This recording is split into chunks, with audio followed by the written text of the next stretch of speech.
صحیح صحیح نماز پڑھا کرو، دل لگا کے نماز پڑھا کرو، پیشانی ذرا جما کے نماز پڑھا کرو، ذرا غور کیا کرو کہ یہ سبحان ربی الاعلیٰ کا معنی کیا ہے، یہ سبحان ربی العظیم کا ترجمہ کیا ہے، یہ جو تم سمیع اللہ لمن حمیدہ کہتے ہو تو اس کے اندر سے کیا مفہوم واضح ہوتا ہے۔ ذرا دل جمی سے، ذرا ذوق سے، ذرا اس طرح پڑھا کرو کہ مجھے سوز دے، مجھے ساز دے، مجھے نیم شب کا نیاز دے، مالک دم سجدہ میں خود کو ہی توڑ دوں، مجھے ایسا ذوق نماز دے۔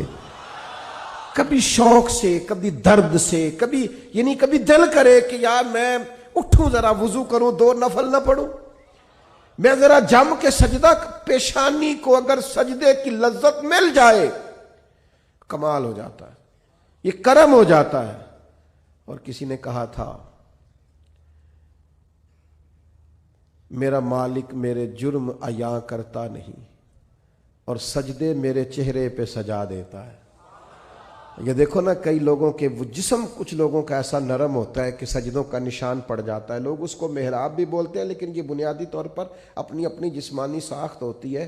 زیادہ کچھ لوگ بڑے نمازی ہوتے ہیں پر چہروں پر نشان نہیں ہوتا، یہ جسمانی ساخت کا مسئلہ ہوتا ہے۔ عام دام برسر مطلب خوب نماز پڑھے۔